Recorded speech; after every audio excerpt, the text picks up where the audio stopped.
55 සේනාංකයේ 553 බල සේනාවට අයත් 6 වන පාබල සහ 7 වන විජේබා යන රෙජිමේන්තුවල ප්‍රහාර හමුවේ ආපසු ගැඹුරු මුහුදට ගිය මුහුදුකොට යාත්‍රා සමූහය කැමරාවට හසු වුණේ මෙලෙසින්. අලුයම එල්ල කළ ප්‍රහාරයෙන් බෝට්ටුවක් විනාශ වී ගිලී ගොස් තිබුණා. 4 වන ගැමුණු හේවා බලඇණිය මෙම බක්තශිකාන් වර්ගයේ මිසයිල් ප්‍රහාරය එල්ල කළේ මුහුදේ නවතා තිබූ මුහුදුකොට යාත්‍රා කිහිපයක් වෙතයි.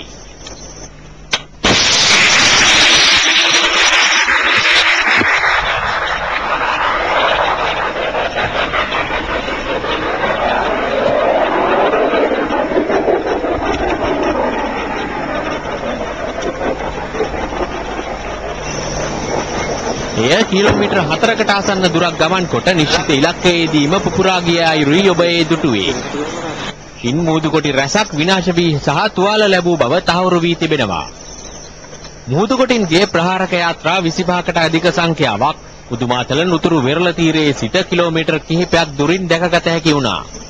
55 සේනාංකයේ පාබල බලඇණිවල ප්‍රහාරයන්ට මුහුණ දිය නොහැකි ත්‍රස්තවාදීන් දැන් උත්සාහ කරන්නේ කෙසේ හෝ මුහුදෙන් ප්‍රහාරයක් එල්ලකොට ආරක්ෂක වලල්ල බිඳ දැමීමටයි. මීට පෙර අවස්ථා කිහිපයකදීම එල්ල වූ මුහුදුකොටි ප්‍රහාර රැසක් ව්‍යර්ථ කිරීමටත් හමුදා බටපිරිස් සමත් වුණා.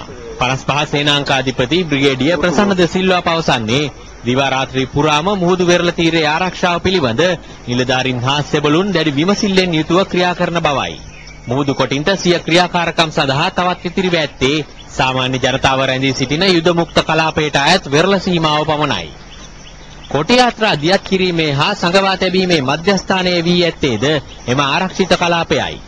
හමුදාව උපක්‍රමශීලීව මේ සියලු ප්‍රහාර එල්ල කරන්නේ ආරක්ෂිත කලාපයෙන් පිටතට පැමිණ හමුදා ආරක්ෂක වලල්ලට පහර දීමට පැමිණෙන බෝට්ටුවලට පමණයි.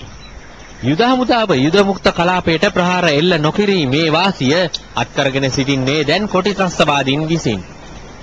එහෙත් විවිධ යුදෝපක්‍රම භාවිත කරමින් උපායශීලීව ඉදිරියට යන 55 සේනාංකයේ අරමුණ වී තිබෙන්නේ මුහුදු කොටි රැඳී සිටින ඉතිරි වෙරළ තීරයත් යලියත්පත් කර ගැනීමයි. රූපවාහිනියේ අමල් සමන්ත බුදුමාතල නුතුරු ආරක්ෂක වලල්ලේ සිට.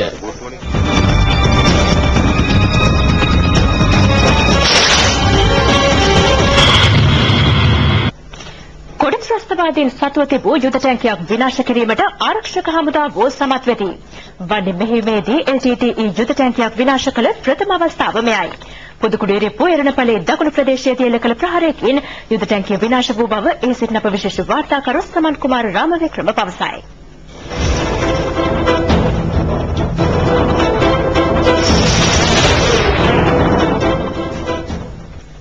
LTTE පුදුකුඩ ඉරිප්පු අවසන් සට ඔවුන් සතුව ඉතිරිව තිබූ ප්‍රධානතම යුද උපකරණ ලෙස යුද ටැංකි දෙකක් ඉක්ුත් දින කිහිපය පුරාම හමුදාවට ප්‍රහාර එල්ල කිරීම සඳහා යොදාගත්තා. බ්‍රිගේඩියර් ශවෙන්ද්‍ර සිල්වාගේ නායකත්වයෙන් යුත් 58 වන සේනාංකයේ බටපිරිස් LTTE එම යුද ටැංකියක් අද උදෑසන විනාශ කරනු ලැබුවා. ගුවන් හමුදා ප්‍රහාරක ජෙට් යානාවල සහායද මේ සඳහා ලැබුණා. ප්‍රබල බර අවි යොදා ගැනීමෙන් හමුදාව එල්ල කළ ප්‍රහාර වලින් යුද ටැංකියේ රෝද ඉහළට එසවෙන ලෙස එය පෙරළී ගොස් එල්ල කළ ප්‍රහාරයේ ප්‍රබලත්වය එයින්ම පැහැදිලියි.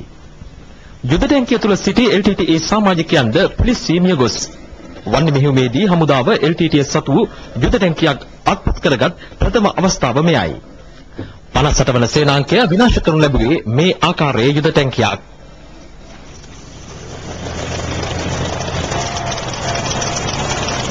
පුදුකුඩිරුපු අවසන් සටන සඳහා හමුදාවද යුද ටැංකි සංඛ්‍යාව වැඩි කොට LTTEට ප්‍රහාර දියත් කර තිබෙනවා.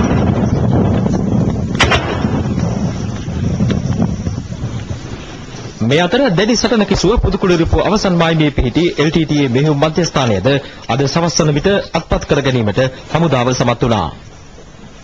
LTTE මෙම මෙහෙයුම් කඳවුරේ බංකර පද්ධති සකස් කර ඇත්තේ කන්ටේනර් බහලුම් යොදා ගනිමින්.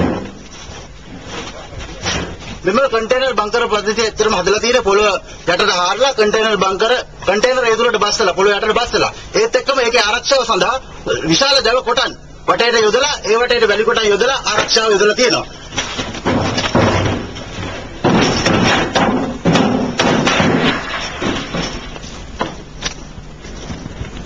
බහනුහා දීපන් යන LTTE නායකයන් දෙදෙනා අද සවස් වනතුරුම මෙම කඳවුර රැක ගැනීමට මෙහි රැඳී සිටියා.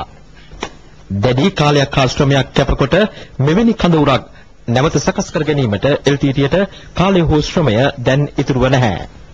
එම නිසා කෙසේ හෝ මෙම කඳවුර රැක ගැනීම LTTේ අරමුණ වුණා. ඊයේ රාත්‍රියේ සිට අකණ්ඩව ඒ සඳහා සටන් වැදුනා.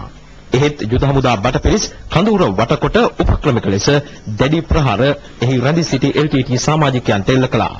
LTTේ නායකයන් යුද මුක්ත කලාපයට පලා ගිය අතර තවත් සමාජිකයෝ 15ක් පමණ හමුදා ප්‍රහාර වලින් මරුමටපත් වුණා. කඳවුරේ පොළව යට ආයුධ හෝ වෙනත් වැදගත් යමක් සංගවා ඇති බවටද යුද හමුදාව සැක කරනවා. ඊට ප්‍රධාන හේතුව ඝන යකඩ තහඩු යොදා පොළව මතු පිටින් වසා ඇති උමන් දොරටුවක් මෙහිදී හමු වීමයි.